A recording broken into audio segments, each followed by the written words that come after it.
The committee will come to order.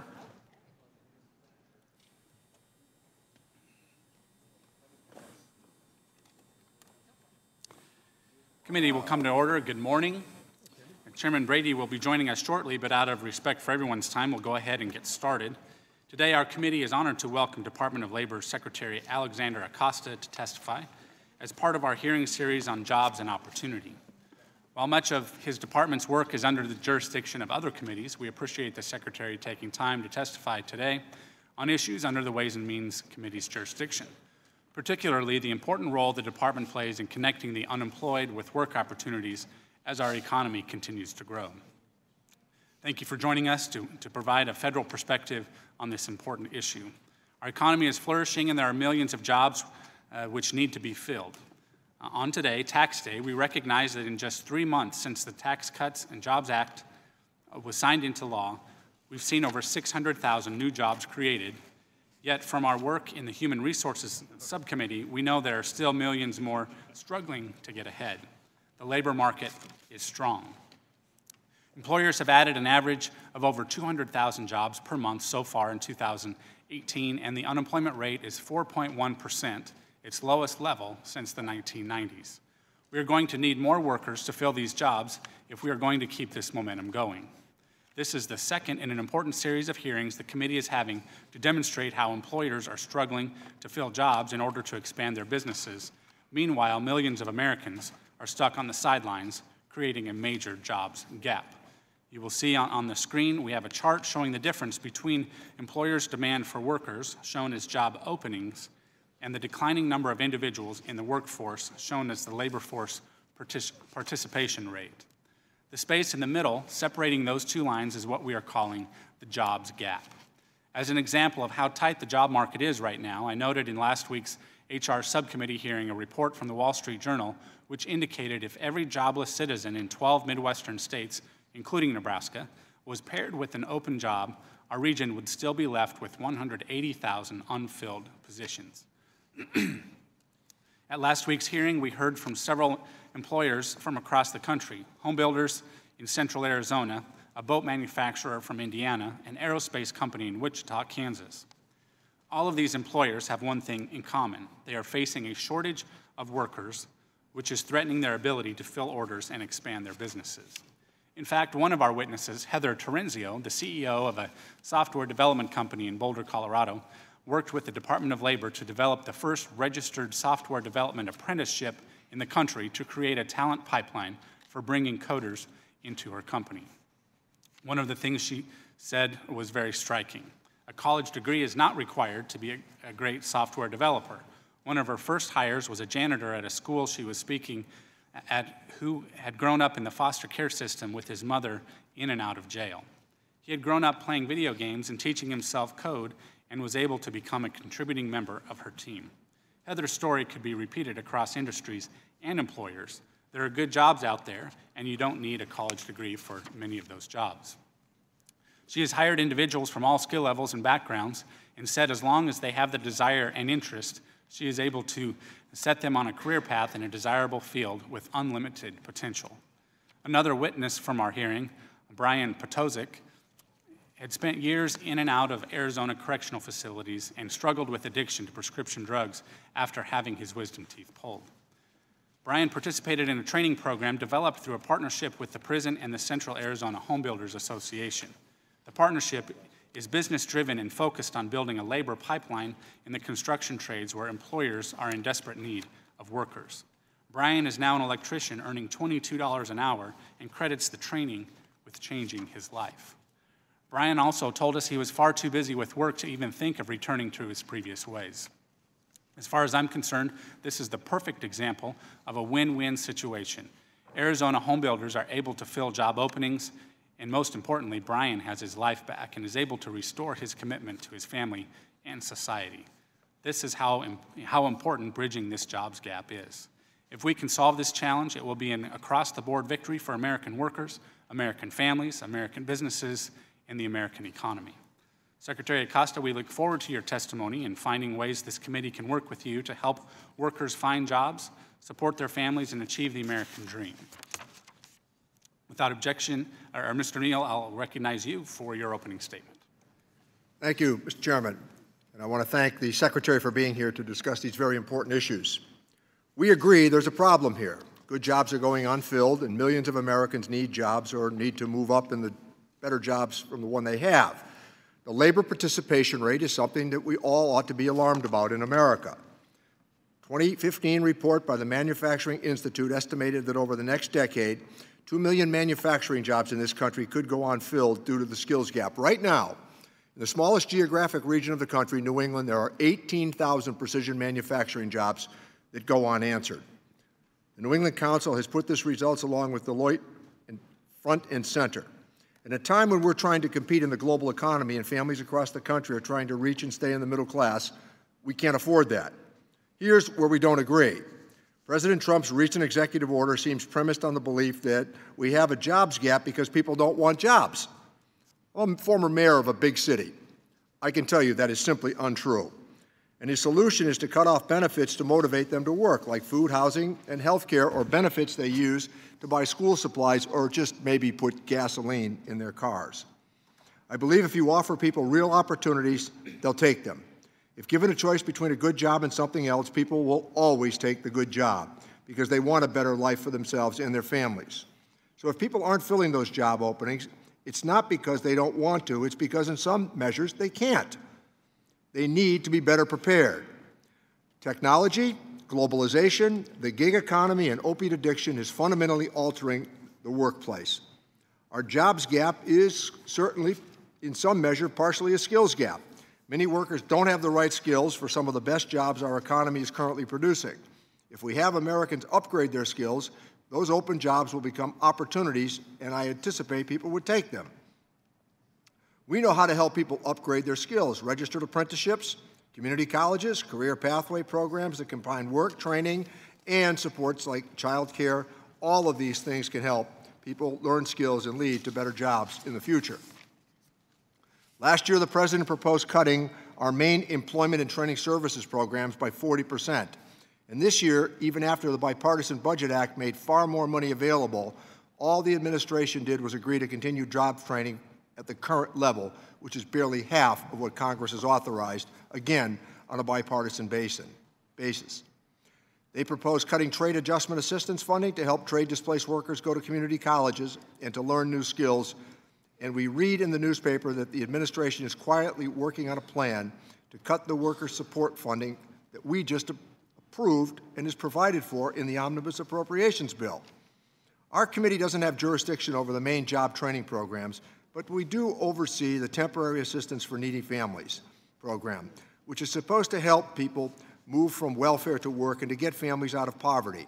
In the past, Republicans on the committee have strongly opposed common sense efforts to help parents receiving TANF participation in fields like education and training that would lead to good jobs.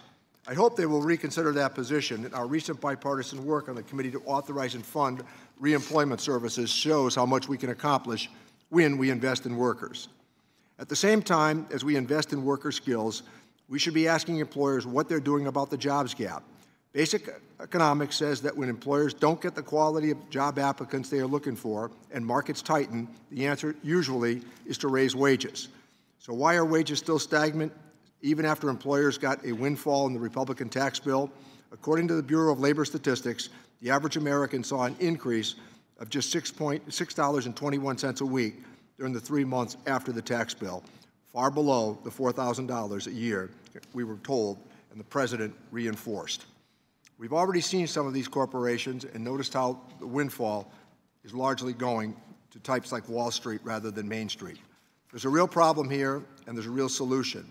Instead of adding $2.3 trillion to our debt to provide the wealthy and big corporations with tax cuts, and then vilifying American workers or trying to get ahead, we should fight to raise wages and invest in the skills that lead to these opportunities. And Mr. Secretary, I'm delighted you're here to talk about labor participation rates.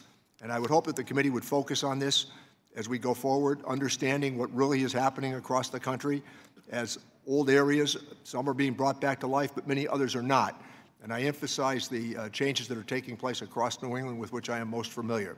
So thanks for being here, and thank you for the time, Mr. Chairman. Thank you, Mr. Neal. Without objection, other members' opening statements will be made a part of the record. Today's witness is Alexander Acosta, Secretary, U.S. Department of Labor. The committee has received your written statement, Mr. Secretary, and it will be made a part of the formal hearing record. You have 5 minutes to deliver your remarks, and you may begin when you're ready. Mr. Chairman, thank you, Ranking Member Neal. Thank you for the comments, and members of the committee. Thank you for the invitation to appear today. I couldn't help but notice that many Americans are still hurrying to file their taxes. And I'd like to acknowledge Chairman Brady's op-ed that appeared yesterday, where he pointed out that we Americans as we file our taxes for the last time, we are doing so under the old tax code. And I do commend that opinion editorial. Mr. Chairman, I'm pleased to appear before you as part of the committee's Job and Opportunities hearing series to discuss the administration's efforts to help American job seekers develop the skills necessary to excel in good family-sustaining jobs.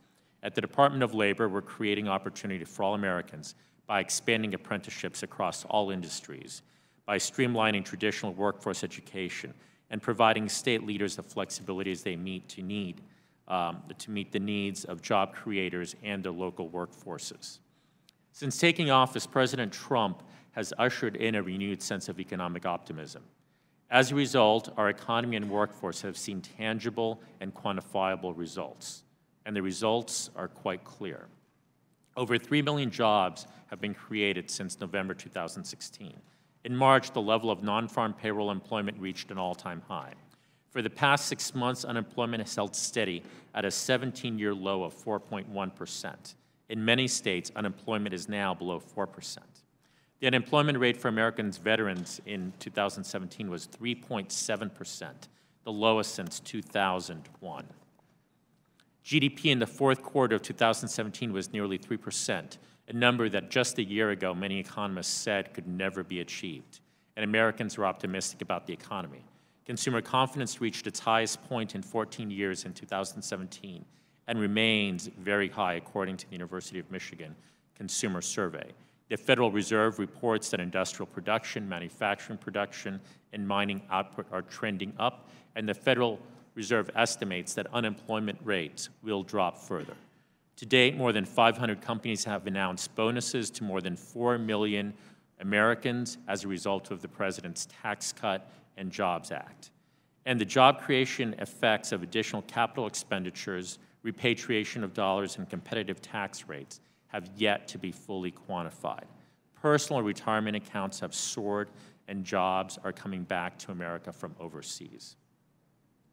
America's average hourly earnings have started to grow. In March, the average hourly earning rose by 2.7% over the previous 12 months, and the 3-month average increase in earnings was the highest in nearly a decade, since 2009.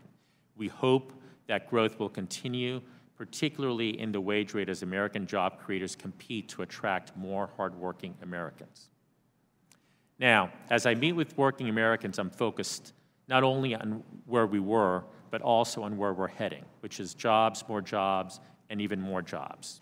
As the committee knows well, there are more than 6 million open jobs, and to fill these jobs, I want to highlight 3 areas. The first is occupational licensing. We're working with states to eliminate artificial barriers to many occupations. Today, more than 1 in 4 Americans must acquire a license to work. 1 in 4 Americans. I was in a state just last week where a license to do something quite simple costs $1,200 a year, and that hits those that can least afford it the most. Occupational licensing is a real barrier and something that states have to address. If licenses are unnecessary, eliminate them. If licenses are necessary, streamline them. And if they're honored by one state, my question is, why can other states not honor them with reciprocity? Second, I'd like to briefly touch on apprenticeships. For too long, education and workforce education have operated separately and without much coordination. We must de-silo traditional education and workforce education. Traditional classroom learning and on-the-job skills experience share the same goals, helping more Americans gain family-sustaining jobs. This spring, the President's Task Force on Apprenticeship Expansion will issue its report and recommendation for expanding industry-recognized apprenticeships designed to provide job seekers with the demand-driven skills they need to excel in the jobs of today and tomorrow. These apprenticeships are very important. And finally, I'd like to touch on a third topic, and that's the topic of Pell Grant expansion. This is of critical importance in making high-quality, short-term programs that provide students with certifications or credentials for in-demand fields accessible. Currently, federal law prohibits Pell Grant recipients from using their grants for courses and programs that do not meet certain time or length requirements. Short-term workforce development programs can provide immediate economic return by helping job seekers gain the skills and education necessary to quickly join the workforce. And so this concept is part of the President's infrastructure proposal and is also part of Chairman Fox's Prosper Act. Expanding Pell to shorter programs is important and will foster workforce education in a very positive way that focuses on skills rather than simply credentials. And so with that, Mr. Chairman, thank you for the time, and I look forward to your questions. Thank you for your testimony, Mr. Secretary. We'll now proceed to the question and answer session. I would like to ask members to limit their questioning of our witness to 3 minutes so we can get through as many members as possible. Without objection, so ordered. Today on Tax Day, when American families are filing for the final time under the old code, we are here to talk about the economy driven by the Tax Cuts and Jobs Act. It is an economy experiencing the lowest unemployment rate since the turn of the century, and yet we still have record numbers of individuals on the sidelines and out of the labor force. It has created this jobs gap that we've discussed, a growing difference between employers' demand for workers and the number of individuals in the workforce. This is relevant to the committee because we know when individuals and parents work full-time, the poverty rate drops to just 3%. We also know how work supports, such as childcare, case management, and transportation, when combined with work, can help make the American dream a reality for more Americans. Mr. Secretary, what is your view on the jobs gap and the role your department plays as we prepare to reauthorize the Temporary Assistance for Needy Families Program, or TANF? How important is cross-agency collaboration and coordination? Mr. Chairman, thank you for the question. And first, let me begin by acknowledging what you made clear, which is the job gap is significant, it is real. more than 6 million open jobs in the United States right now. As we look at how to fill that, cross-agency cooperation and collaboration is critical, not only with respect to Tanf, which you referenced, but also with respect to workforce education. There are currently over 40 different workforce education programs across agencies. That is a number of programs that often overlap. We've requested for 2 years in a row flexibility so that governors can redirect funds within their state from one workforce education program to another education program on the theory that I think is absolutely correct, which is all the states are different. And Nebraska is going to be very different than California, which is very different from Florida. And so I would point out it's not just cooperation between the agencies, but also flexibility to allow the governors to focus workforce education funds where they best serve the needs of their states.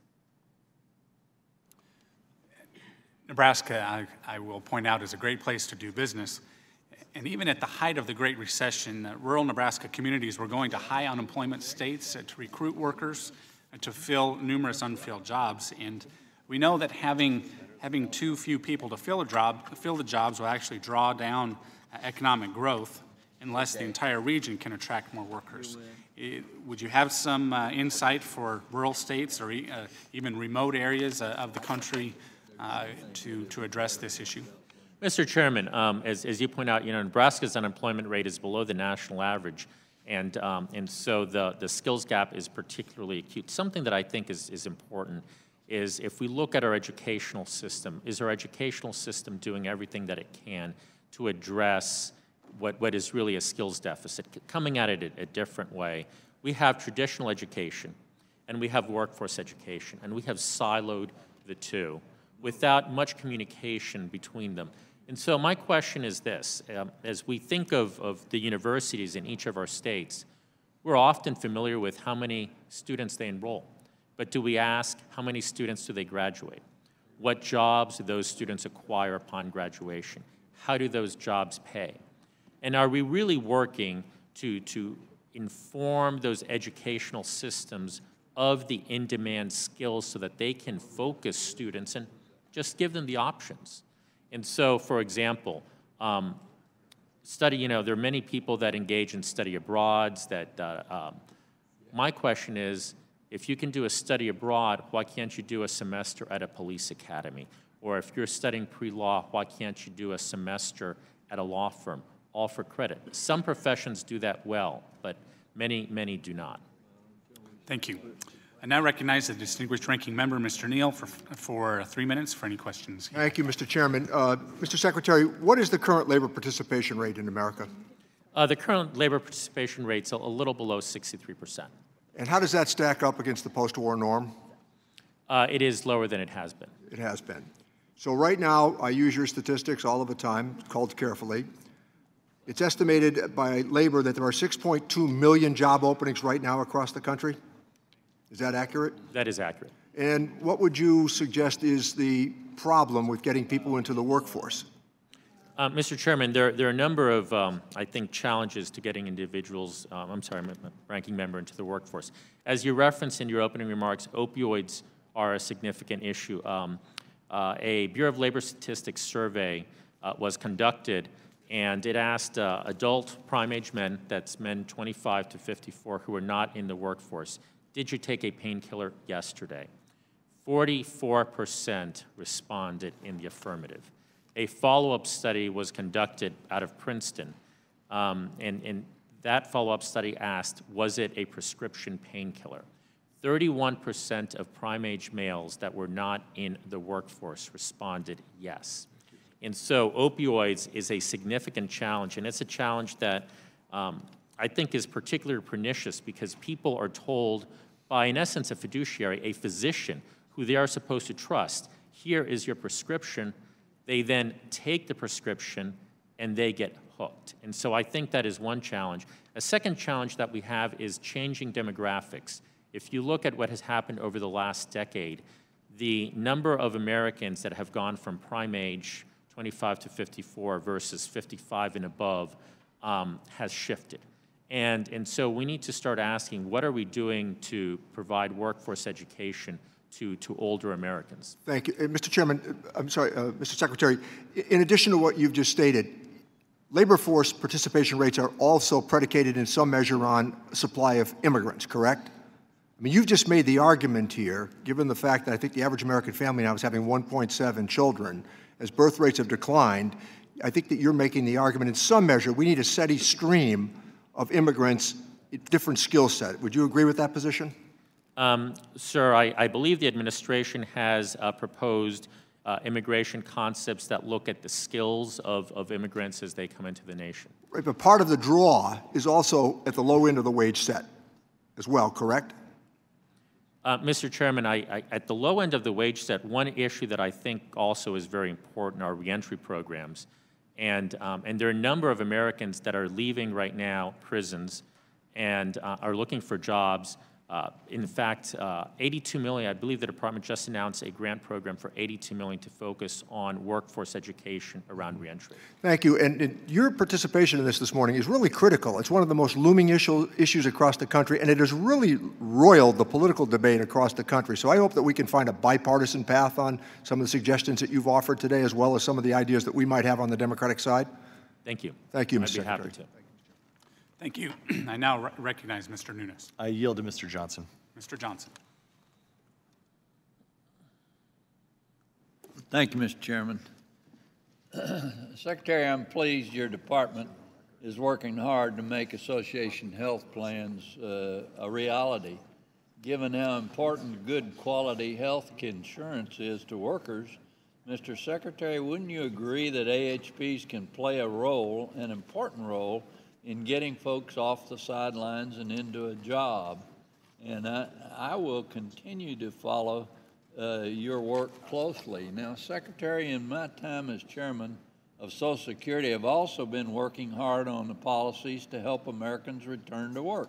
For example, my bill, the Promoting Opportunity for Disabilities Benefit Applicants Act, would help denied disability benefit applicants return to the workforce by requiring Social Security to provide information about employment support services.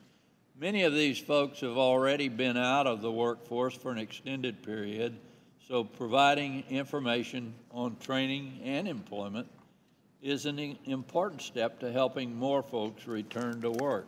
Mr. Secretary, what are some of the training and employment services your agency offers to help people get back into the workforce? Congressman, thank you for the question. Let me take each of those parts separately. First, you referenced association health plans, and I do think that there is a significant cost differential between the large group market and the small group market. To the extent association health plans would provide a mechanism for particularly small businesses, which are the engine of job creation, to access the large group market, I think that will contribute to small business growth, will reduce the cost of health care. We'll still provide access to quality care because the large group market is quite high quality care and is used by all the large corporations around our nation. And I think will help all those Americans that are looking for health care that are now unable to access it because their small businesses do not offer it. You referenced some of the services that are provided. I've been to many one-stop centers, many workforce education centers, and you know, they provide a full range of services, from efforts to help write resumes to connecting individuals with job creators. They sponsor job fairs. They make suggestions as to how to apply. They provide access to job training. When they are well operated, these centers are a resource for individuals to find good family-sustaining jobs. Thank you, sir. Thank you. I now recognize Mr. Levin. Welcome, Mr. Secretary. Talking about workforce and skills, the President's initial budget, as you know, I think, proposed cutting funding for the Workforce Innovation and Opportunity Act by 40% in 1 year. Was that a good idea? Mr. Congressman, the president's budget made some difficult choices and understood that this was a process. Congress has, for all practical purposes, fully funded the department, and that is the budget that we have. But can you answer my question? You're now part of the administration. Was that proposal of the president a good idea? Congressman, the budget proposal, I believe, proposed reducing 3 programs within ETA, which is the program you're referencing, because those programs and the needs of those programs were being addressed elsewhere. Congress made a judgment to the contrary. We respect Congress's judgment on that. The budget has now been fully funded. Okay. So you don't want to answer it. I just pointed out, it also, you talk about the Department of Labor's Youth Build program and applaud it. The president's budget proposed cutting it by 30%. Was that a good idea? Congressman, the Youth Build, and I've seen how effective the Youth Build program can be. I think particularly when it works with community colleges and community partners, as I have seen, including businesses, it can be very successful. Okay, but let me just ask you. You're part of the administration now. Would you propose that kind of a cut again? Congressman, the budget makes difficult choices between departments. Okay, I don't mean to interrupt, but I understand you don't want to answer it. I just hope, now that you're Labor Secretary, you will not propose such flawed ideas. Let me just briefly, I've got 30 seconds, talk about unemployment insurance. Mr. Neal talked about labor participation, and it dropped dramatically during the recession, and I think in part because of the failure of unemployment compensation to respond, people dropped out. Are you now working on reforming the unemployment insurance program? You know, the benefits now have been cut in many places, and today only 27% unemployment. Okay. Are you going to work on reform of the unemployment insurance? Congressman, we are looking very closely at a number of issues around the unemployment insurance, which, as you're aware, is administered at the state level. Under a federal umbrella, sir. All time has expired. So as part of our hearing series on jobs and opportunity, I'm glad we have the opportunity to explore how we can work, President Trump, Secretary Costa, to help workers on the sidelines find jobs and support their families. It's clear that our human services programs have a role in supporting the next wave of workers' need to continue America's economic growth. American companies are expanding and looking for more customers overseas. If we're going to maximize America's growing economy and this new pro-growth tax code, then we're going to need more workers. I've heard from business owners across the country who are looking desperately for qualified applicants, but they're striking out. That's why today we're looking at ways to help Americans who are stuck on the sidelines find work, grow their careers, and achieve the American dream. I want to thank you again, Secretary Costa, for joining us.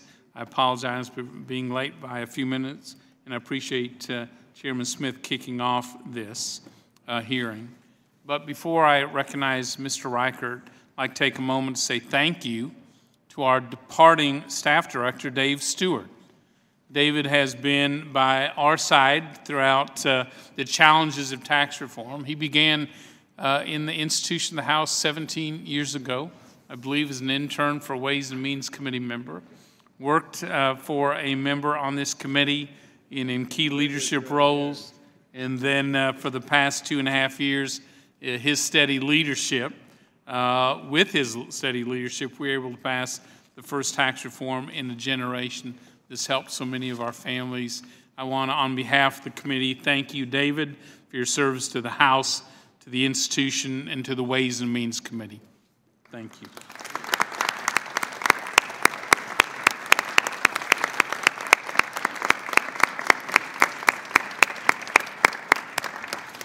So we're turning David back to his beautiful wife, Betsy, and their 2 young children, and wish him the very best. With that, Mr. Reichert, you're recognized. Thank you, Mr. Chairman. Thank you for being here this morning, Mr. Secretary. I was the chair of the Human Resources Subcommittee for a short while and was able to work with a rock star that you just hired, Rosemary Lahaski. So congratulations on a great hire, and congratulations to Rosemary on her future career, and good luck. Number one, I'm just going to whip through this real quick, not give you a lot of stats, but obviously we're talking about labor workforce gap. We have that in Washington State. We have a shortage of skilled workers from a machine shop in a small town in central Washington called Kashmir, from a high-tech business in Bellevue, Washington, one of the largest cities in Washington State on the west side of the Cascades. And I understand that that you have to have cooperation between the local and state governments to get this done. For example, one ridiculous rule in Washington State is a 17-year-old can't go to work at a machine shop because they're not allowed to operate an electric-powered screwdriver. So, how do they expect to get OJT? We have to look at high school, we have to look at trade schools and apprenticeship programs. Those are the things that you mentioned, and I appreciate that so much. The one thing I really want to talk about is veterans. In 1972, I was hired by the King County Sheriff's Office as a deputy with a 10% veterans preference. So for all of you, they're responsible for me being here in Congress today. You touched on your efforts like this in your written testimony regarding veterans. In particular, you talked about the enactment of the Hire Vets Act to begin recognizes employers that recruit, retain, and employ veterans. And you also discussed a new demonstration program. Can you talk about that demonstration program a little bit more, please? You have about 1 minute. Thank you, Congressman. And so, yes, we the Hire Vets Act was enacted last year, but it was not funded. We found money within our budget to begin implementation through a demonstration project under that act. That project will, I believe, expire or end on April 30th of this year, and we've already had nearly 1,000, I believe around 965, give or take, companies apply and submit under that program so that they can highlight the veterans that they've hired so that the department can recognize them. And I think that the high level of participation for what's just a demonstration project right now speaks to the success that this program can have when it is fully implemented. I yield back. Thank you, Mr. Reichert. Mr. Thompson, you're recognized. Thank you, Mr. Chairman. Mr. Secretary, thank you very much for being here. I want to associate myself with those who spoke about the troubling situation in regard to both the job gap and the skills gap that we're facing. My district just went through a very tragic situation where we lost in fires about 8,000 homes.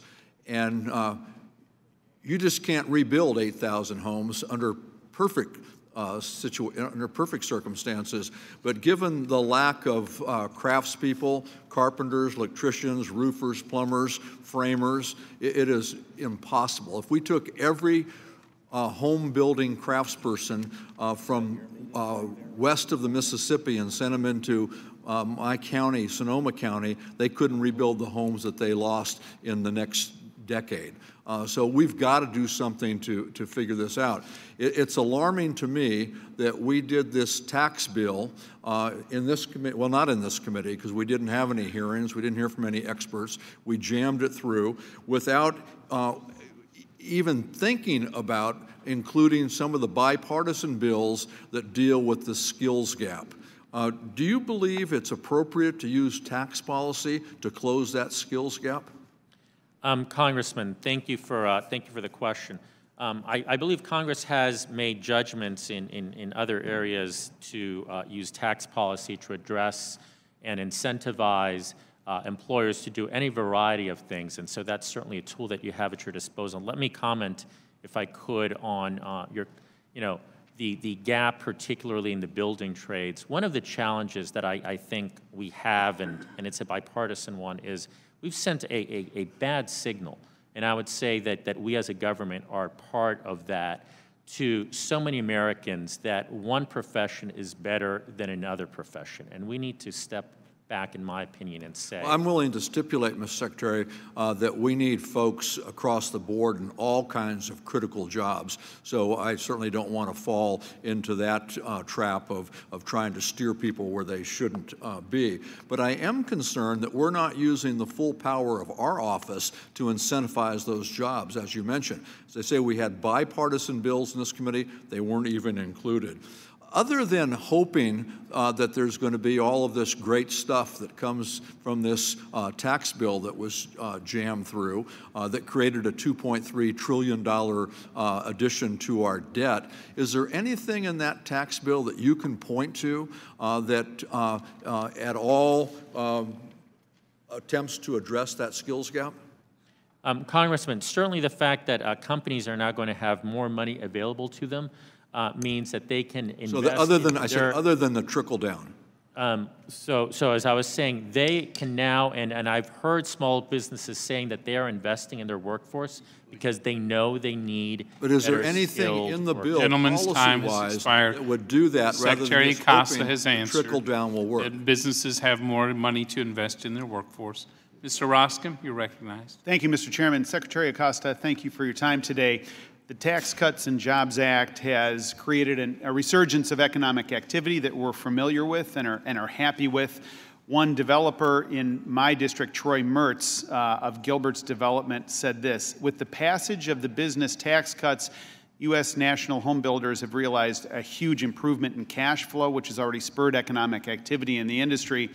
In my project, they just executed a $12 million contract in 2018 for 150 residential lots. Fantastic. Can you give us a sense of the types of initiatives that you're taking as it relates to this skills gap? It's a consistent theme here. We're hearing a lot about it. I know you're doing a lot about it. Could you just continue to educate us on the initiatives at the department? Congressman, thank you for the question. We're doing several things. First, as I highlighted in my opening remarks, we're expanding apprenticeships across all industries. Work while you learn it works. It provides on-the-job training. It provides a paycheck. It gets individuals to work. It gives them a purpose. We're also working with American Association of Community Colleges and others to more closely integrate traditional education and workforce education. The economy has changed. The way that we communicate has changed. Yet the way we educate is not changing all that much. The concepts of short-term credentials, short-term certificate programs, as I mentioned, Pell should be expanded to reach those. That can be stackable, that can be attained over time, where you've got lifelong earning and lifelong learning that run simultaneously are very important. We're also looking at how can traditional education be encouraged to take on more what I call on-the-job training. So if you look at the way teachers are educated, for example, teachers have to go into a classroom and student teach. Doctors have to go into a hospital and actually do rounds. And so why is it so unusual to say that when colleges are offering theory, they should also offer opportunities for students to go in and work, not just to learn the career, but learn all those soft skills that are associated with working.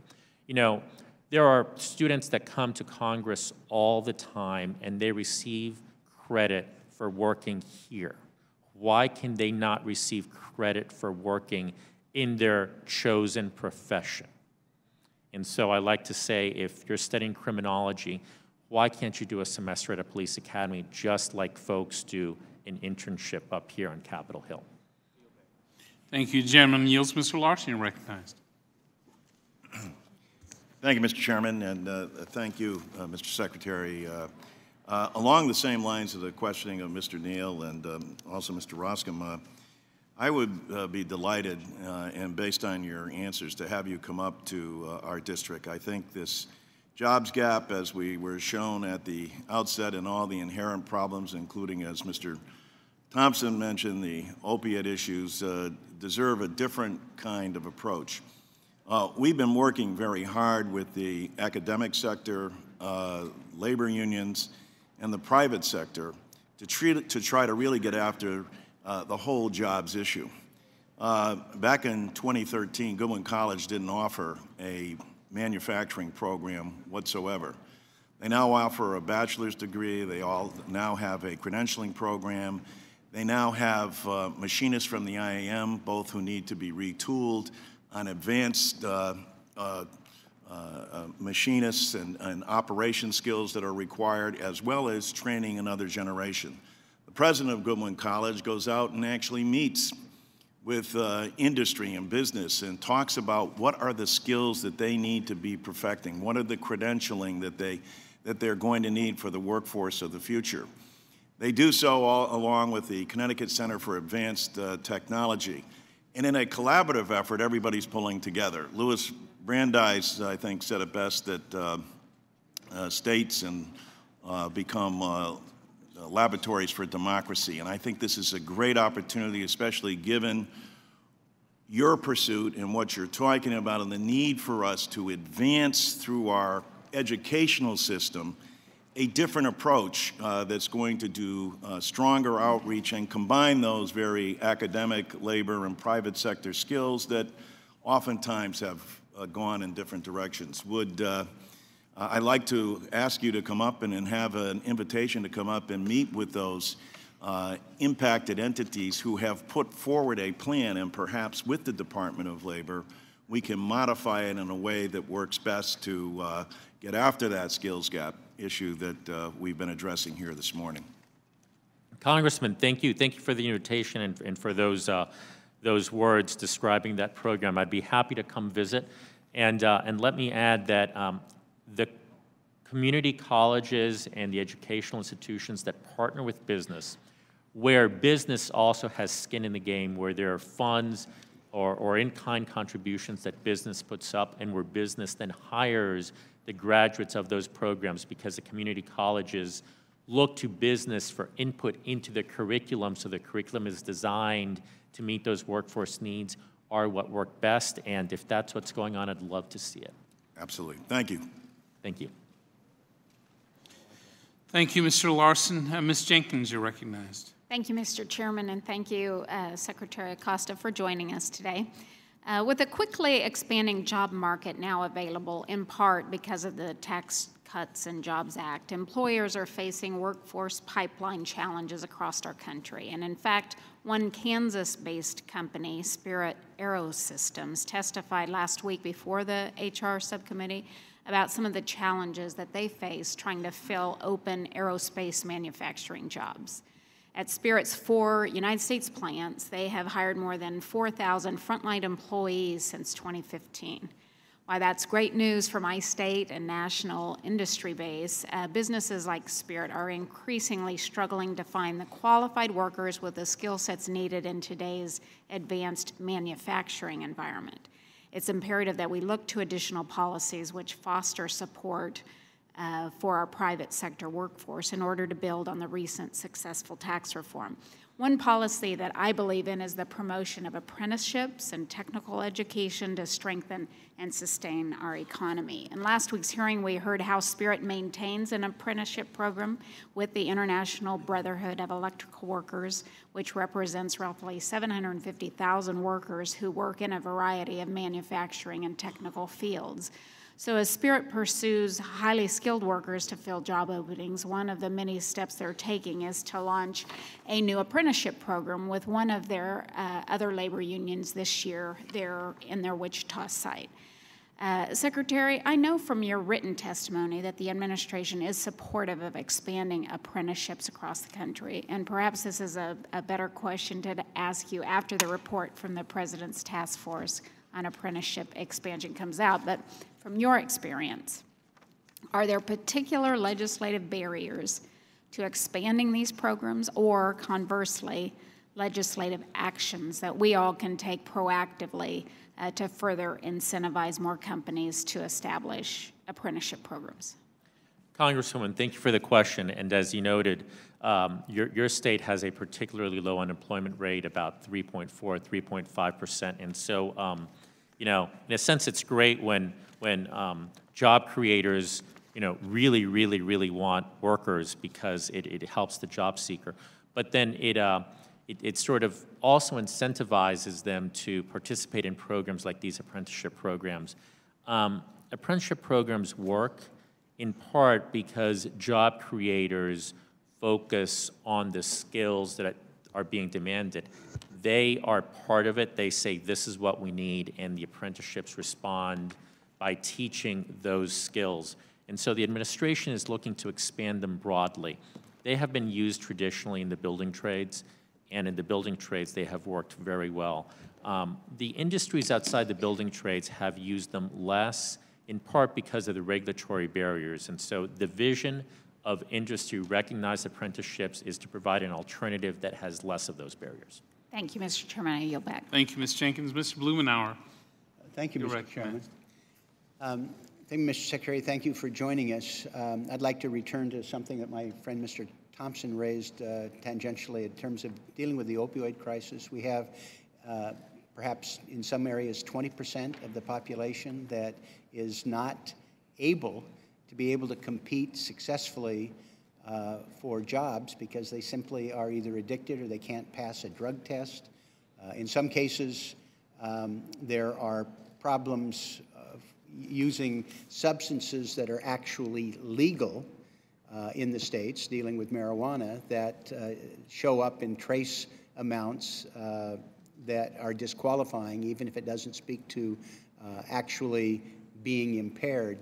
Do you have some thoughts about what we are going to do to be able to do a better job of reclaiming this vast pool of people who have, for one reason or another, been unable to pass the drug tests, been unable to escape the impact of addiction in ways that can unleash the potential that they represent?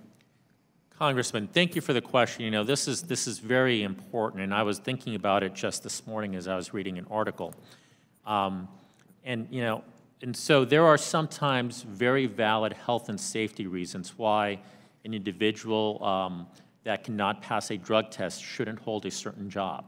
And we need to recognize that, and if there are health and safety reasons or others, you know, then the companies certainly have the right to say you can't work in that job. At the same time, I think sometimes, whether it's in this or other areas, job creators are not well informed about individual skills and make the assumption that because there's a negative result on a test, they would not be a good employee or they would pose a risk. And so I think it's important to take a step back.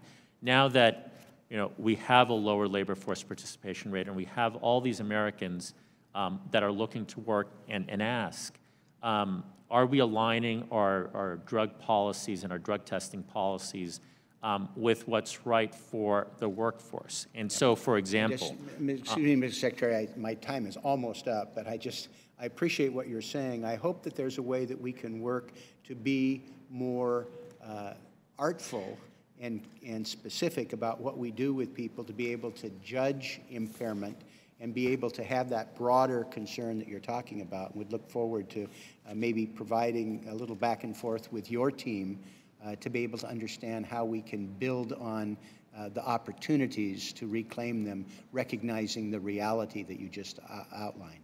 I would be happy to, Congressman. Thank you. Thank you very much. See you, Ryan. Thank you, Mr. Blumenauer. Mr. Paulson, you're recognized. Thank you, Mr. Chairman. Mr. Secretary, as you know, in Minnesota, we've got an unemployment rate of 3.1%, which is significantly also lower than the national average right now.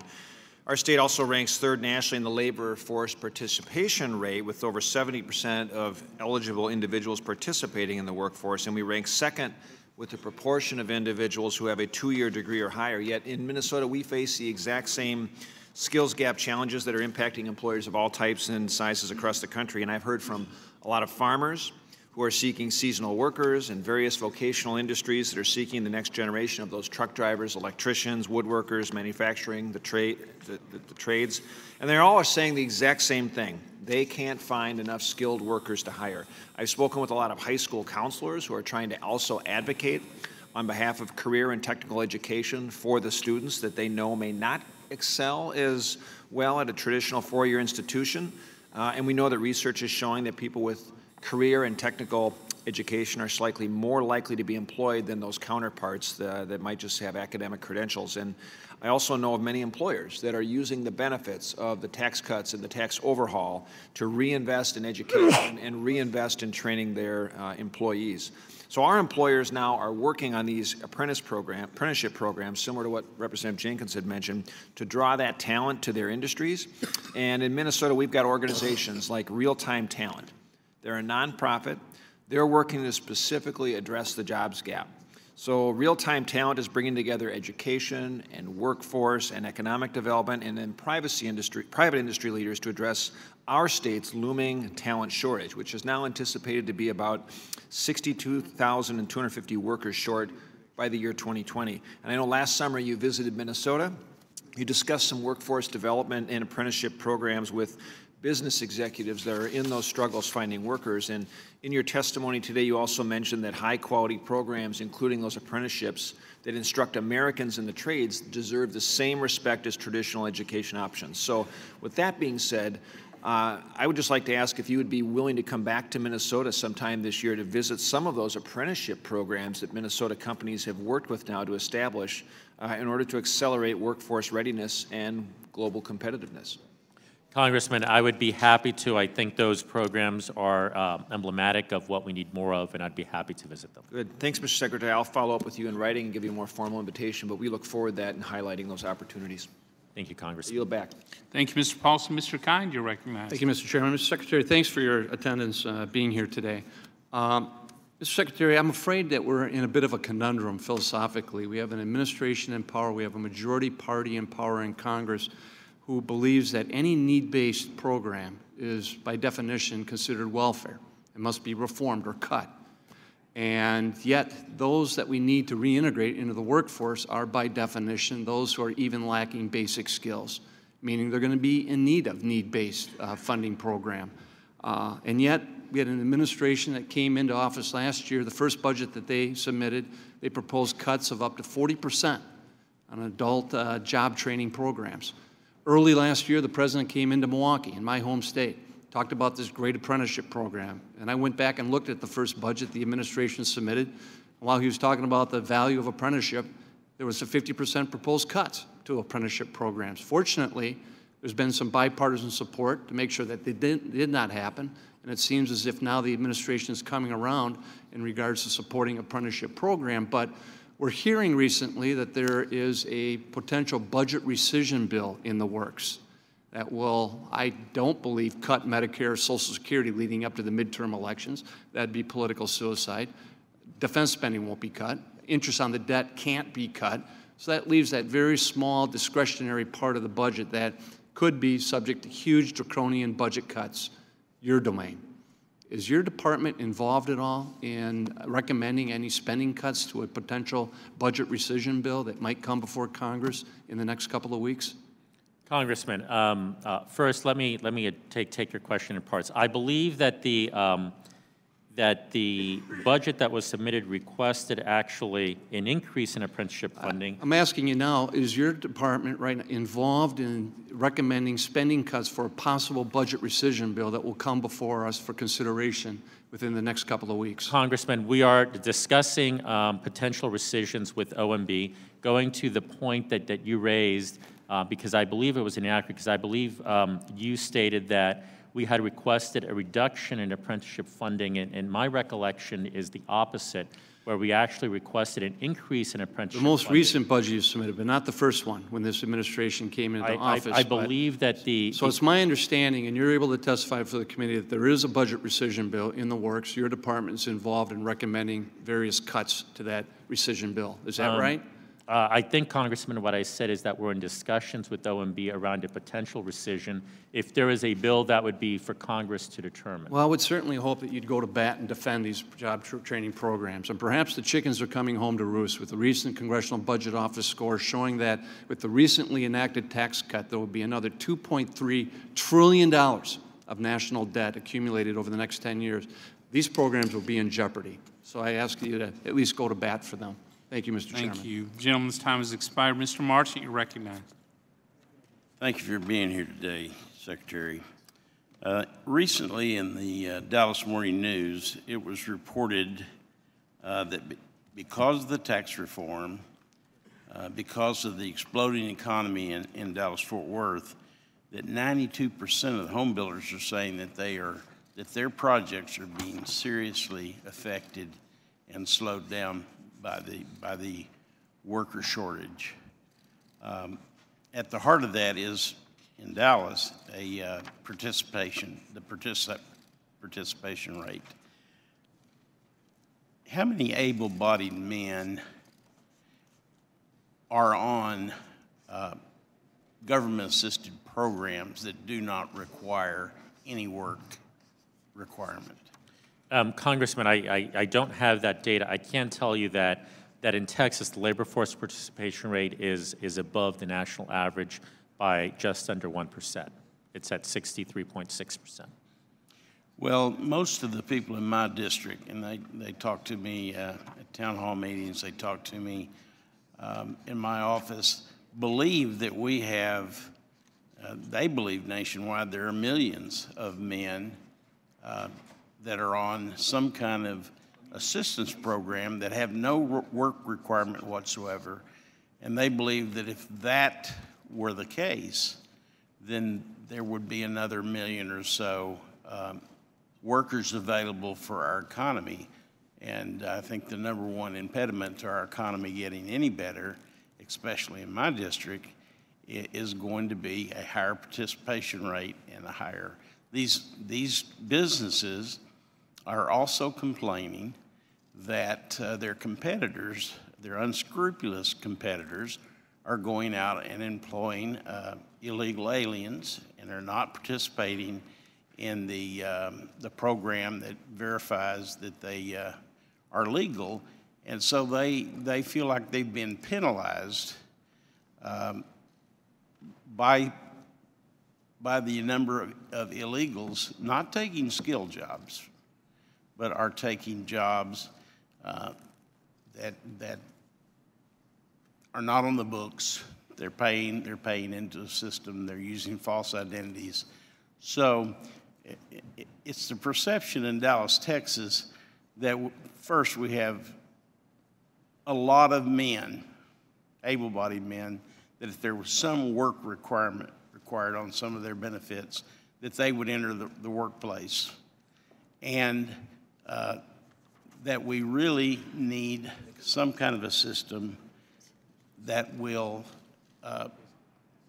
make employers verify that they're employing legal employees. Thank you. Thank you. The gentleman's time has expired. You can answer in writing, Mr. Secretary, to Mr. Marchant. Mr. Pascal. Mr. Chairman, thank you. Mr. Secretary, thank you for joining us. There are 27 million working poor in this country. People who are in the labor force working, but whose incomes fall below the poverty level. The problem is not work, the problem is wages. Rents have risen 66% since the year 2000. Perhaps that's why 500,000 people are homeless, the average of whom is just 9 years old. Healthcare costs have increased, and by the way, 21 states have seen an alarming increase in the death rate. So 1.5 million American households live on less than $2 a day. That figure has nearly doubled since 1996, the same year the welfare reform bill was passed, with strict work requirements passed to Congress, and my colleagues on the other side want to double down now. The EITC has been more effective at reducing the welfare rolls than any work requirement. Economists have at UC Davis and UCLA have studied this, and the EITC has long-term effects on employment, health, and education. The ranking member of this committee has a bill to expand the EITC to childless workers. Why don't we have a hearing on that? And my question to you pertains to trade. The FY19 budget proposed gutting trade adjustment assistance, which retrains workers displaced by trade, by more than $1.7 billion. How do you explain your commitment to workers finding jobs when you slash this key support? And the second question is the ILAB, the International Labor Affairs Bureau, enforces the international labor commitments. The budget cut 80% from them. Those two things, how does that help us get back to where you think we should be? Congressman, thank you for the question. Let me begin with the first. The trade adjustment assistance money is mandatory money, and therefore it is not slashed by the budget. In fact, what the budget shows is as more people get back to work, there would be a budget savings. So what you call a budget reduction, it's not a reduction in funding, but is actually a budget savings from reduced unemployment insurance as more people come back. Do you think that program's a success right now? That program has some challenges, and I'm happy to discuss those with the congressman. I think the mandatory funding, let me focus on the question because the mandatory funding is not reduced, but it does have challenges.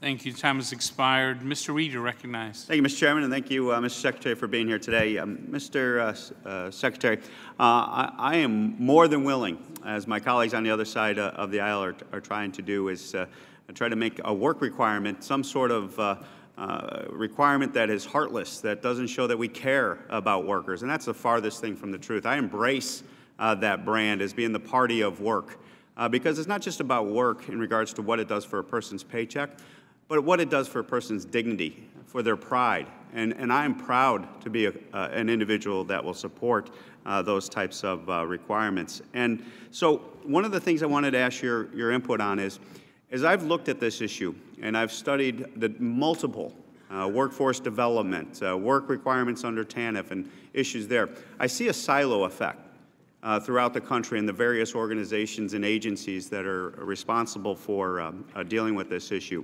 Do you agree there is a silo effect? And what I mean by that is that the agencies can't seem to talk across their territories and work together in a very efficient manner. It seems like the left hand often doesn't know what the right hand is doing across the bureaucracy of the federal government and down below in the state and local governments.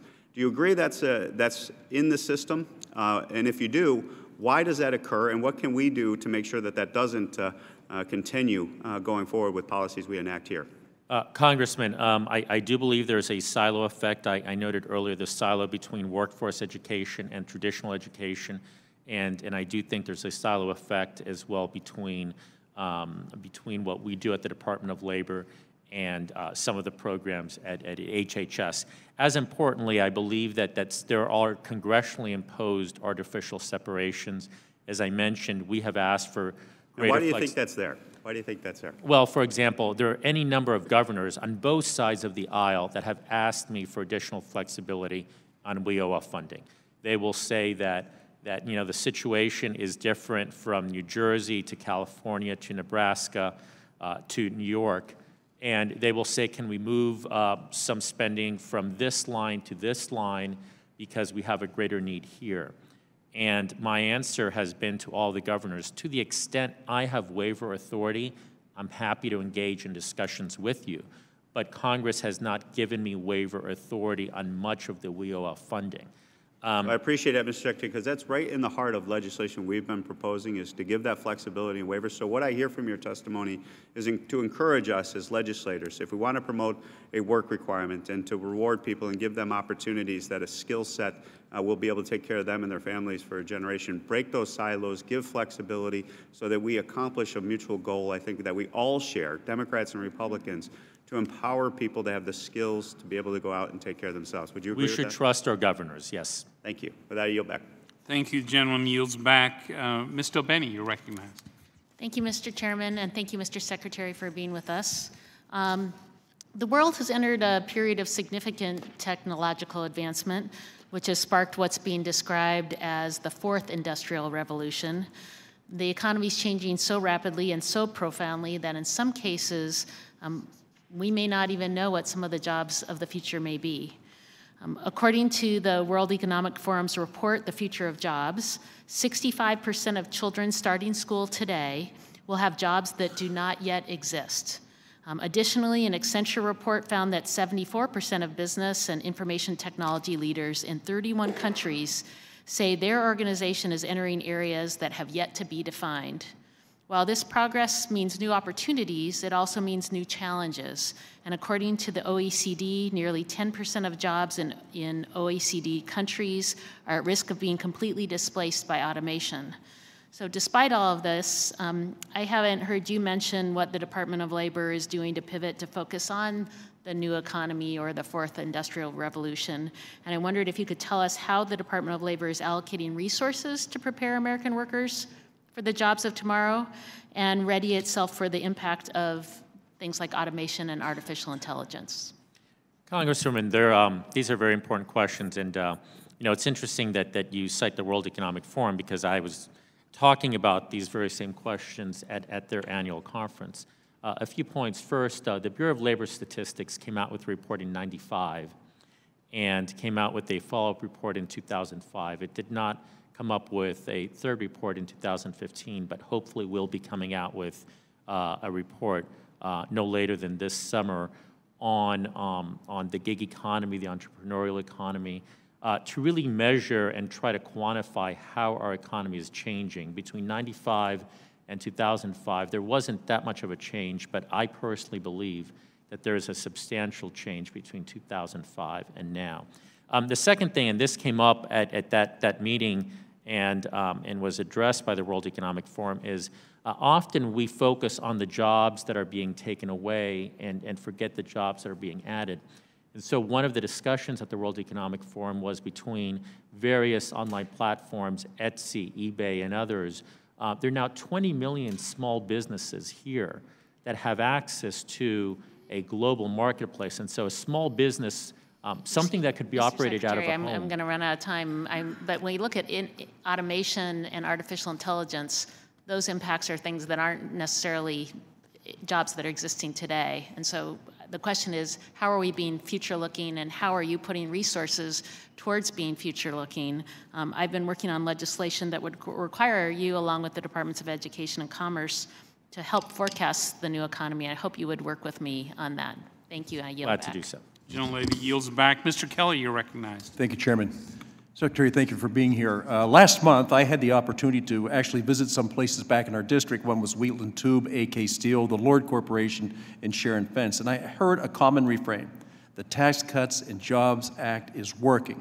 But now businesses are faced with a much different problem: finding qualified workers to fill jobs. Now, thanks to this president, we currently have record low unemployment, but in order for it to keep growing, we need to do a better job at training and connecting workers with jobs.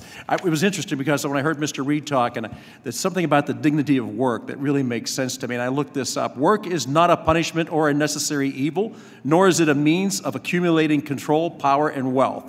Both of these ideas are contrary to the biblical view of work. We understand work as something intrinsically good. We are co-creators of God's world, and work is part of our contribution. In light of all that, Mr. Secretary, I know the administration is taking a real serious look at work requirements and welfare programs. If you can, just a few thoughts on what role the workforce development programs can play in moving folks from welfare to work. There are so many people that are needed today in the workforce, and yet they're just not ready to go into the workforce. So ideas you have addressing that, and again, the main idea that there is a dignity in work. Congressman, thank you for your remarks. As you were speaking, I had a flash to a visit I had recently to Mary Haven Treatment Facility, which is an opioid treatment facility, and I was struck because they do a very good job in treating someone for an addiction, but then they send them back, and often the person got there because they didn't have a job, and they're leaving without a job.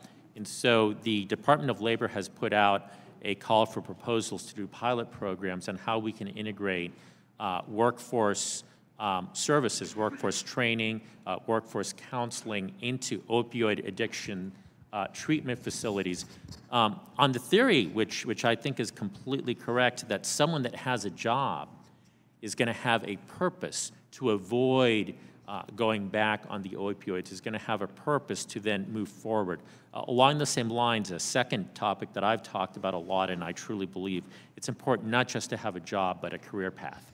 And so how do we design jobs that have career paths? So you have, for example, micro-credentials. So you begin with, for example, a pharmacy tech level 1, and then someone knows that if they join an apprenticeship program, they can go on to a level 2 or a level 3 where you have a career path. And that gives individuals a purpose and a goal to move toward. And all of those, I think, are very important. You're right. I got to tell you, there's nothing harder for people that have an opioid addiction than to get a job after they go out of that. It's absolutely incredibly difficult. And for all the good things I hear about, we got to give these people a chance. You go to an employer who has a tremendous legal liability to anybody that has that type of a condition. It's critical. It's hard to hire people like that. Thank you, Mr. Secretary. Thank you, Mr. Kelly. Ms. Chu, you're recognized. Secretary Acosta, I would like to bring your attention to an LA Times article from January that found employers are increasingly threatening and intimidating immigrant workers to keep them from reporting illegal, unsafe, and unfair labor practices in the workplace. The illegal labor practices reported a range of kinds of infringements, from not paying workers, denying sick leave, and demanding different documents than those required by federal immigration law for workers to continue their employment.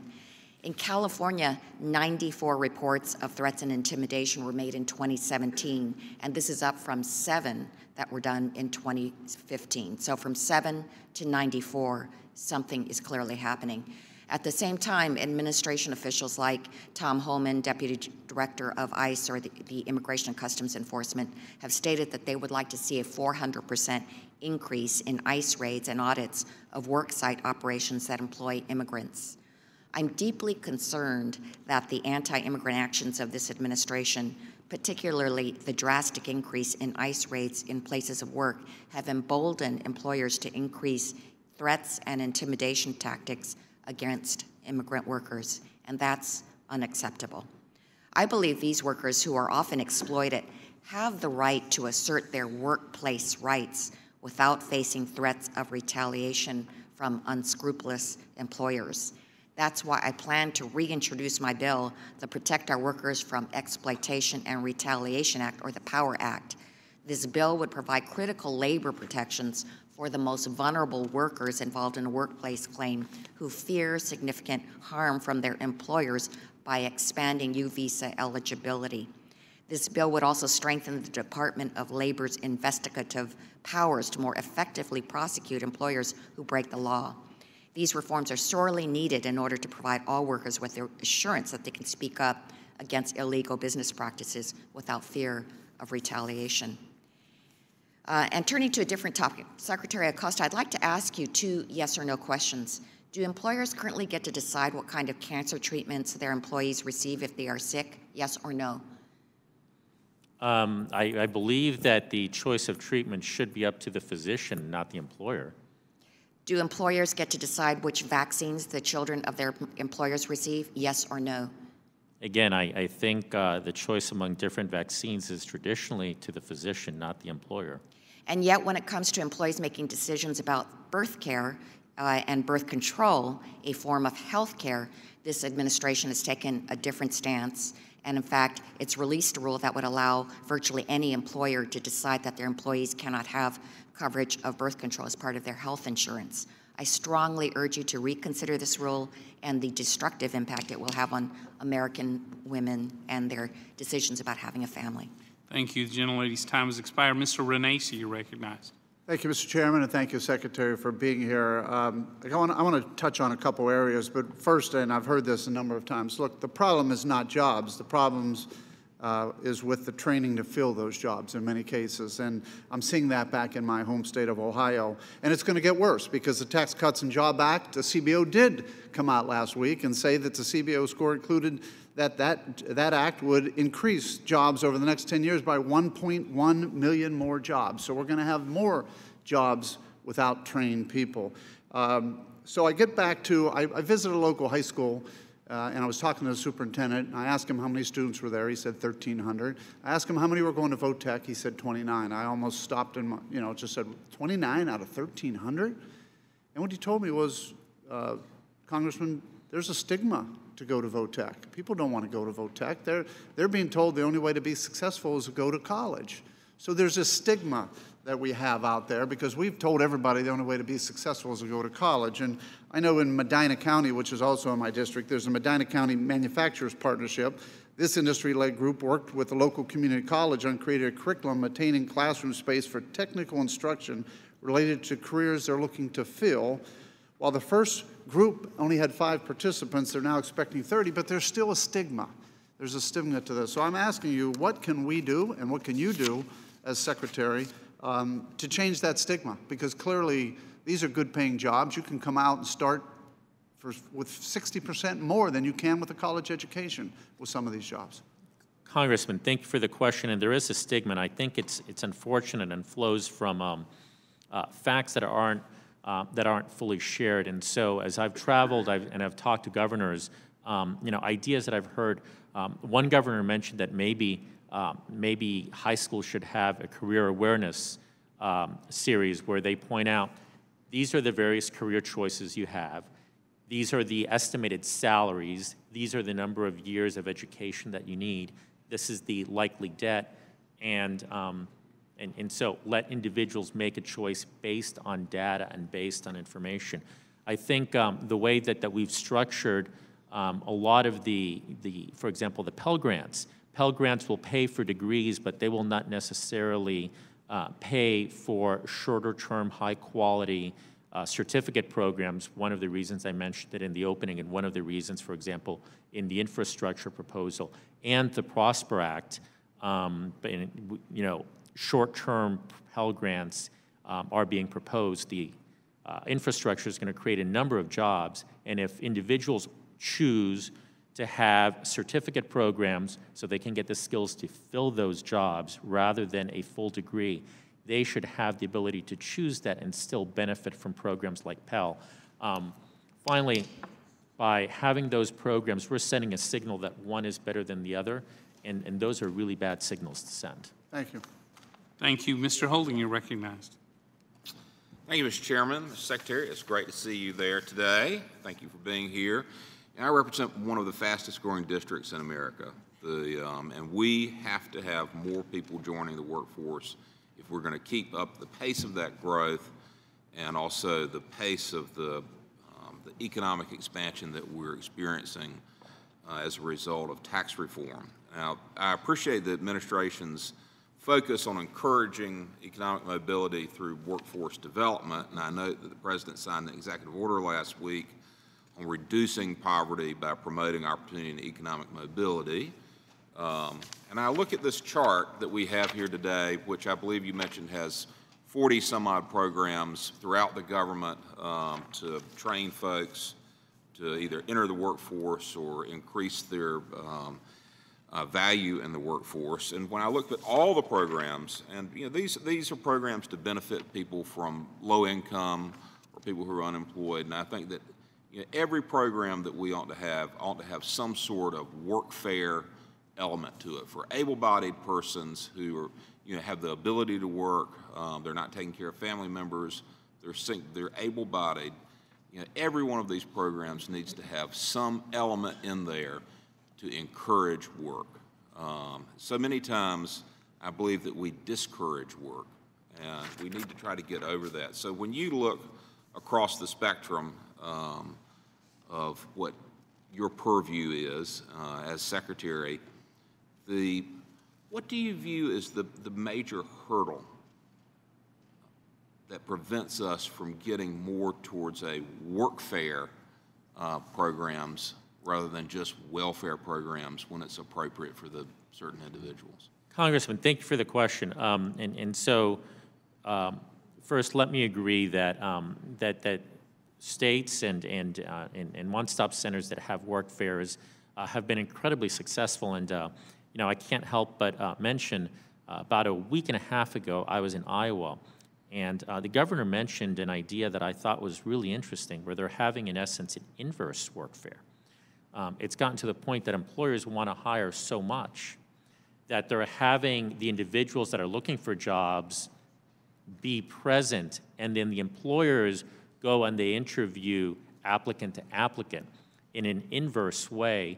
And they have found, for example, that that allows applicants that otherwise might be nervous and might not have very good interviewing skills to be exposed to any number of employers. And so states are experimenting, states are looking for innovative ways to do this, and the states that have the greatest need are coming up with great ideas.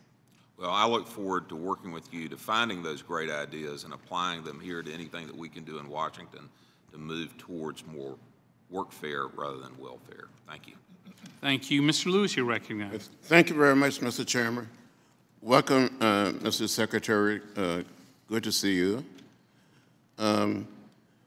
As Secretary of Labor, what can you do to see that people receive their wages and we're not seeing that people wages are taken from them or wages theft?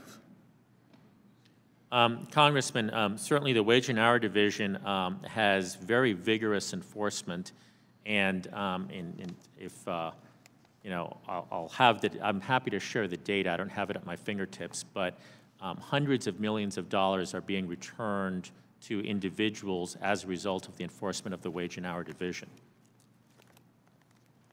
Well, as Secretary of Labor, can you use your powerful position and influence to see that companies, businesses provide people with a livable wage? Congressman, certainly Congress has passed any number of laws that regulate the wages that should be paid, whether it's overtime, whether it's minimum wage, and we enforce those laws, and we do so vigorously. But as hundreds and thousands and millions of our citizens work each and every day, hard labor, and they are not receiving livable wages. Is there something that you can do, something you can say? So Congressman, to create this climate, this environment where people should receive livable wages. So Congressman, as I said, Congress, this body has enacted laws that govern wages. Over the past year, we've recovered more than $269 million in wages for more than 241,000 employees from about 29,000 cases where we enforce the laws that this body has passed. And so we're enforcing those laws vigorously. We take the obligations quite seriously. And in fact, if you look at the budgets, and I mentioned this because we've talked about budgets, the enforcement side of the budget hasn't, despite the budget pressures and the recognition that we need to reduce budgets, the enforcement side of the budget has not gone down. If you look at other parts that are closely related, EBSA, that has to do with pensions and retirement accounts, we've had record collections. If you look at OSHA, we've had an increase in inspections, and so we take those obligations to enforce the laws that this body has passed quite seriously.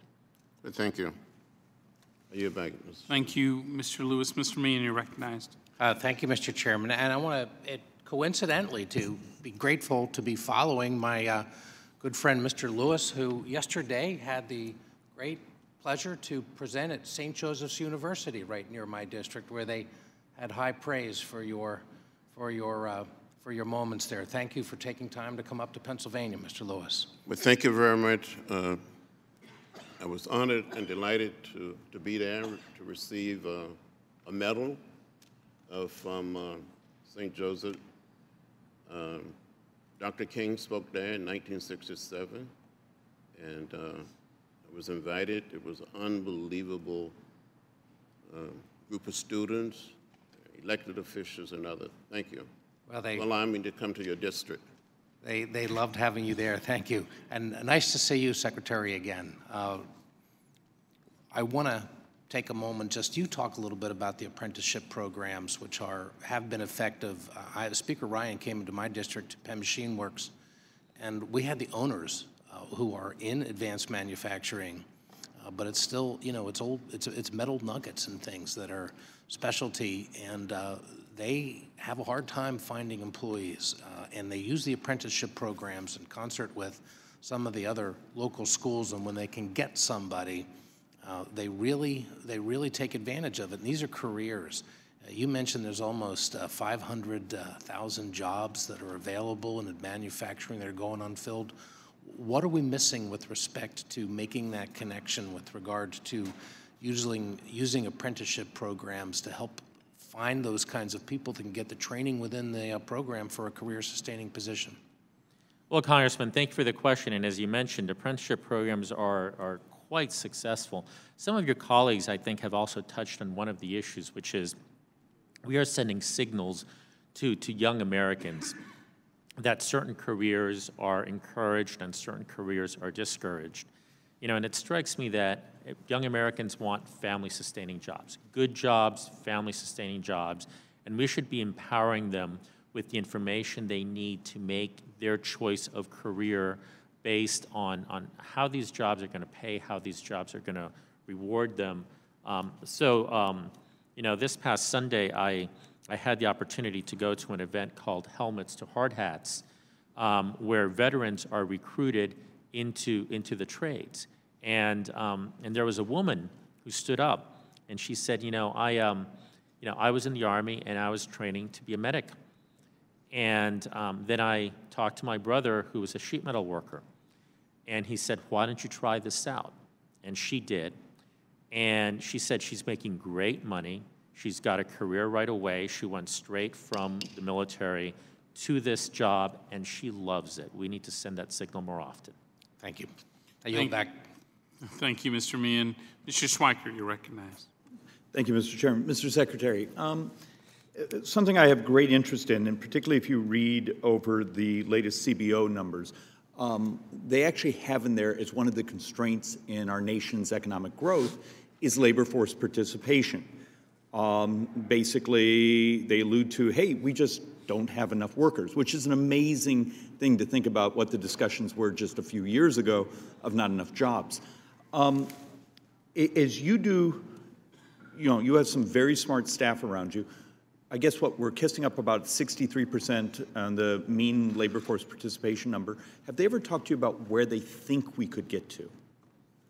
So, Congressman, so where we think is difficult, but it's interesting if you break it down into different categories. And so one of the challenges, I spoke a little bit earlier about older Americans and demographic shifts, but I ran out of time and did not speak about younger Americans. And so one of the big drops in labor force participation rate has come in younger Americans. And I think one of the challenges there is, it's taking, on average, it now takes 6 years to complete college as opposed to 4. And on average, the national graduation rate for those students that begin college is just a little over half.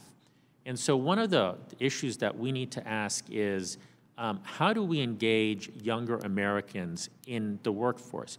How do we empower them with the skills to hold those jobs? Is the go to college for 6 years and then think about work the only model, or are there work and learn experiences where we can bring them into the labor force earlier, empower them? Oh, no, and you've actually spoken very elegantly on that subject multiple times here on, what do we define as work? When your plumber actually makes more money than your vet and they're married to each other, there's something going on in the economy. You may actually have some other, though, factors to think about. Accreditation of university programs. When you visit Silicon Valley, or when you visit these and say, well, we hire a computer science major and then spend 2 years training them so they can actually function in our business. Wouldn't it be neat if they spent those 4 years but then you meet with the university and the university says, well, we can't do that because the accreditation won't give us credit for that. Another thing is also, and this is just sort of an aside, I have great interest in sort of, is there a better way in the U6 data to be able to see discouraged workers, felons, other things that we hear sort of anecdotes. We had some testimony here last week. There's some really neat things happening in our society where folks who've been marginalized are moving into work. How robust is that, and is there a better way to just keep that going and have more of that happen? And with that, yield back, Mr. Chairman. Thank you, Mr. Spiker. Dr. Davis, you're recognized. Thank you, Mr. Chairman.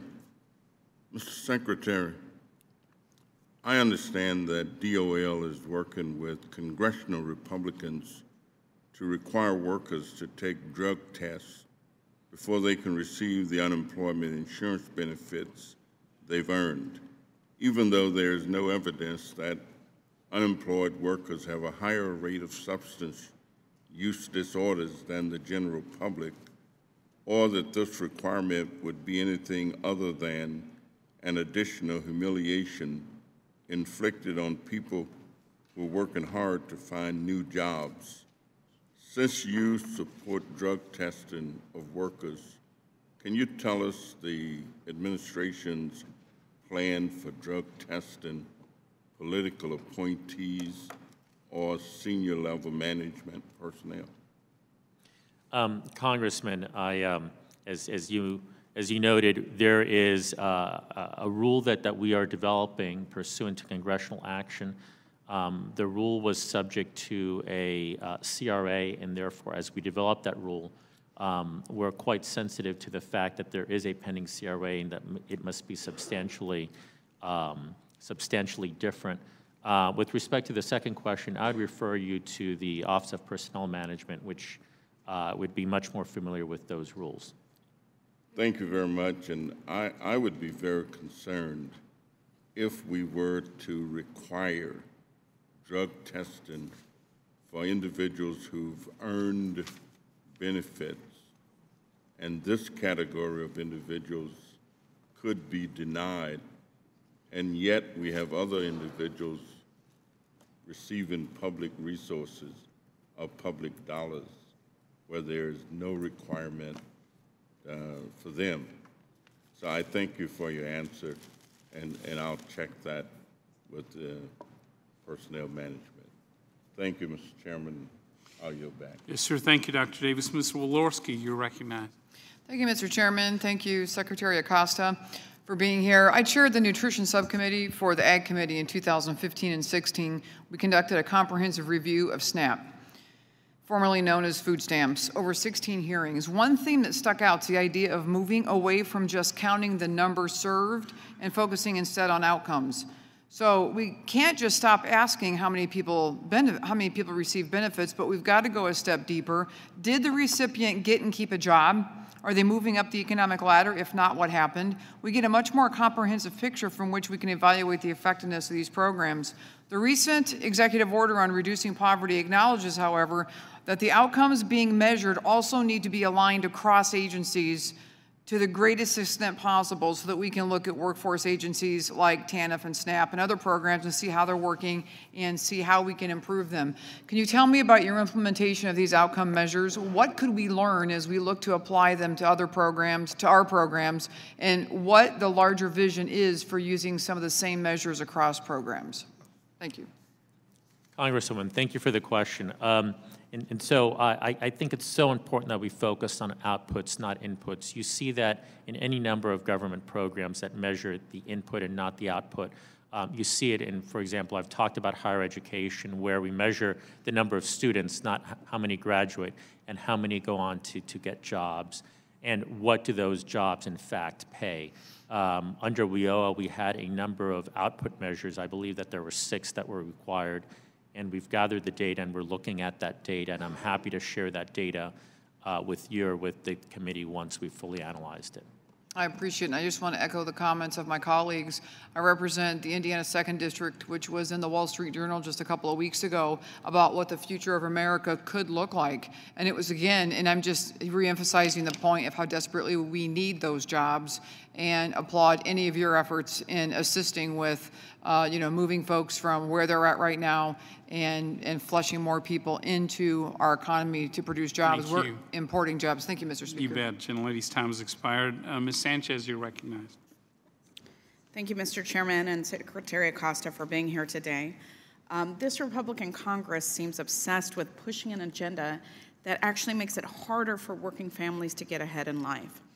From passing tax cuts that's going to add $2 trillion to our debt, to cutting funding for education, workforce development, and essential services that allow struggling families to put food on the table, see a doctor, or buy school supplies for their children, Republicans are working to undermine the very critical programs that help Americans get back on their feet and succeed. Contrary to the delusions of my colleagues on the other side of the aisle, large corporations haven't increased wages. They've instead used most of their very handsome tax breaks to buy back stock and to boost executive pay. So they've made life much easier for corporate executives and the rich and much harder for the middle class. Trump's corporate tax cut leaves us less money to invest in critical programs, from infrastructure to healthcare and education, all in the name of giving wealthy corporations a tax break. This administration recently issued an executive order that requires agencies to cut housing, food, healthcare, and many other critical supports to individuals who are not currently working. Taking away those supports will not help individuals find work.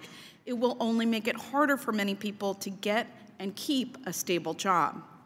Republicans passed $2 trillion in their tax package and now are passing the tab on to hardworking men and women. These baseline support systems allow individuals to find and keep jobs. They don't deter work. So, Mr. Secretary, the question that I have for you is, why do you believe that kicking men and women off of assistance programs, programs that provide them with basic necessities such as shelter and food, how is that going to enable people to help them find work faster? Well, Congresswoman, I think we have different perspectives in what exactly we're trying to accomplish. I think we do, because I think cutting food assistance or shelter for people that are actively looking for work isn't going to help them find a job any faster. Is your perspective that these programs are so generous that, people don't need to go out and look for work, that they're going to be sustained by these very generous programs? Congresswoman, as we've discussed throughout this hearing, there is a skills gap, there is a skills deficit, and there's a real need to provide workforce education. There is also a need to help individuals. Is it fair to say that you believe that many people can't find jobs because they're not qualified for the jobs that exist? As I was saying, there is also a need to help individuals find jobs so that they can move from dependence to independence, and I think that is the goal. Do you think that people can't find jobs, or do you think that it's that people don't have the skills for the jobs that exist? Gentlelady's time has expired. Mr. LaHood, you're recognized. Mr. Chairman, I would ask unanimous consent to allow the witness to answer that in writing, please. Well, post-hearing. Every witness is asked to answer these questions in writing, and I'm sure the Secretary will. Thank Mr. you, LaHood? Mr. Chairman. Thank you, Mr. Chairman, and welcome, Secretary Acosta. Thank you for your service to this administration and the country. Across my district in central and west central Illinois, as I travel around and talk to businesses and companies, there's a common theme of lack of qualified workers. I think about Dot Foods in Mount Sterling, Illinois, largest food distributor in the country, but they can't find truck drivers. I think about Standard Aero, which is an aviation tech company that services airplanes. They want to go to a third shift and add workers, but they can't find aviation technicians to do that. Again, stable, good-paying jobs. And you look at the reasons that we've talked about here today, the lack of necessary skills. Sometimes you can't pass a drug test or you have a criminal history. And I know we've talked about a number of solutions, and I commend the administration for the executive order that was put out on reducing poverty and promoting opportunity and economic mobility. We in the House last year passed the Career Technical Education Bill, bipartisan bill, overwhelming. It's now over in the Senate. We hope to get that done. Are you working on solutions in that piece of legislation? Are you following that, Mr. Secretary, on how that can be helpful? Congressman, I am following that. One of the issues that I think we have is that there's an unfortunate siloing between labor force education and traditional education. So, for example, there's Department of Education has authority over VOTEC education, whereas we have authority over workforce education. Now, the Secretary of Education and I work very, very closely together, but I think that siloing contributes to one of the challenges that we have where we don't integrate these systems as well as we can. If I could, you also mentioned two areas, truck driving and aerotech. And I think that those are really important because one of the other challenges is occupational licensing. We haven't talked about that. But individuals can be licensed to drive trucks in the military, literally drive trucks with explosives, and then leave the military and not have that military license automatically recognized. And you see that with aeronautics technicians, you see that with truck drivers, and that's something that I would also encourage states to look at. Recognize the talents of the men and women in the military that are getting great workforce education and recognize those credentials. Yeah, thank you. Last thing, this was referenced earlier. We have over 40 job programs across multiple agencies. Can you talk about your plans to remove those unnecessary burdens and that bureaucracy there, how we can make that more efficient, effective, and accountable so that it can start working? So, Congressman, we're very much trying to streamline. For that, we really need Congress's help. And so whether it's part of the infrastructure bill where we're looking at Perkins, CTE, and others, I'd be happy to work with you. Thank you. Thank you, gentlemen. This time has expired. Mr. Bishop, you're recognized. Thank you, Mr. Chair, and thank you, Secretary, for being here today. I'm from the state of Michigan, the comeback state of Michigan, and manufacturing jobs are important to us. Everywhere I go, as you've heard from other members, I hear about this jobs issue, people looking for skilled workers to work and to fill positions. And it's a huge problem. Our farmers are saying the same thing, that they're leaving crops in the field, and we want to make sure that we do whatever we can to create an environment where they will have a pipeline where they can get skilled workers. I also heard today that this continuing theme that the tax reform that we just passed was simply for the rich and for corporations who will retain those earnings and not pass them along. Yet last month's job report showed that 22,000 manufacturing jobs were created just in last month alone. And over the past 6 months, a total of 163,000 manufacturing jobs were added, which is really great news. I mean, that's the largest 6-month gain in 20 years. Can you, Can you characterize what the cause is for that? Is it the Tax Cuts and Jobs Act? Is it regulatory reform? Is it just renewed consumer confidence? What are your thoughts? Congressman, I think you touched on three very important parts. Certainly renews consumer confidence. Americans feel it's a great time to invest, and therefore it's a great time to hire more individuals as they expand their businesses. Certainly streamlining of regulation is contributing very much to the faster economy. The tax cuts have contributed. It's a fact that more than 4 million, companies have told more than 4 million Americans, here is a bonus, here's a wage increase, here are real dollars because of those tax cuts, and that's simply that's a fact. That's what companies have told Americans, and so. I think in so many ways the economy is strong and getting stronger. The Federal Reserve is estimating that unemployment will fall below 4% this year. Wow. That's adding to the confusion, though. Last month's job report came back, and it's below expectations as non-farm payrolls only increased 103,000 in March. But at the same time, there were 326,000 jobs created in the months of February and March. It's about 200,000 on average. It's confusing. How would you characterize this labor market? Well, Congressman, the labor market is strong, is steady. Jobs are being created, more than 3 million, nearly 3 million jobs since the election. And there's variance month to month, but it remains strong. Sorry to ask you that question. Big question. Thank you, Mr. Bishop. Yield back. Mr. Higgins, you're recognized. Thank you, Mr. Chairman. Mr. Secretary, to create excitement behind job training, you've got to create a demand for those jobs people are being trained for. And I think that brings us to, an age-old tradition in America, and that's infrastructure spending. The United States is now 11th in terms of the quality of our infrastructure based on the World Economic Forum. We have 56,000 structurally deficient bridges in America. And the President's infrastructure plan is, transparently weak, ineffective, and unworkable. And let me tell you why. The President proposes to spend $200 billion over a 10-year period, which is nothing. In fact, United States taxpayers have spent almost $200 billion over the past 10 years to finance road and bridge construction in Iraq and Afghanistan. And the local provinces weren't required to provide a local match. So the President wants to spend $200 billion over the next 10 years and require for a $1.5 trillion overall plan. So for every $6.50 that a local or state spends on infrastructure, the federal government will provide $1.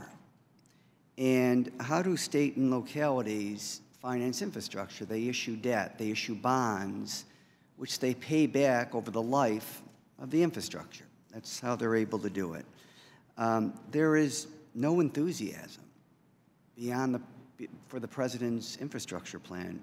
Nobody's talking about it with any sense of viability when it in fact should be with great urgency. Now, we just passed tax cuts in this House, and the best economic studies say for every dollar that you spend in a tax cut, you would get 30 cents back on that. So it necessarily creates a deficit situation. Here's what I would ask you to consider. A $1.5 trillion infrastructure bill that would create almost 500,000 jobs every month over a 5-year period. That infrastructure investment would have a very robust multiplier effect. In fact, it said for every dollar that you spend in infrastructure, you get $1.60 back in economic impact. I just think that we need to get enthusiasm behind a real infrastructure bill. And I've heard this President say in meetings that he rejected the public-private infrastructure because it hasn't worked in places like Indiana. And if it hasn't worked in places like Indiana, it's not going to work in America. So I think we need to get real about it, and I think everybody of every political persuasion would benefit tremendously by a robust infrastructure investment, rebuilding not Afghanistan, not Iraq, but America. Thank you, gentleman's time has expired. Mr. Rice, you're recognized. Mr. Secretary, I need your help. South Carolina is doing well economically, and I have 8 counties in my district. I'm one of 7 districts in South Carolina. I have 8 counties, but 3 of my counties are not doing well. They lag behind our averages terribly. South Carolina's unemployment is between 4 and 4.5%. These 3 counties are around 8% unemployment. The wage in South Carolina is about the national average, a little below. But these 3 counties, the wage is 2/3 below the South Carolina, or 2/3 of the South Carolina average. They have declining populations. Now, on the other hand, I have 3 technical schools in my 8 counties, and all of them do a great job, and they all tell me they're dying for students. And they have programs like welding or plumbing or machining that have 100% placement rates at salary levels higher than the state average. So we've got this glaring need on the one hand for employees. On the other hand, we have an idle population. How can we help these technical schools? How can we help these employers to engage this population? Does the Department of Labor have programs? Do they have people that they can send into my district and help to engage these folks? Because these counties desperately need it. Congressman, thank you for the question, and let me offer up 2 or 3 ideas. First, one of I think it's so important to engage parents and kids in high school so that they are aware of these opportunities early on. Engage teachers, bring them in, show them what these careers are like, show them how well these careers pay, show them these are good family-sustaining jobs.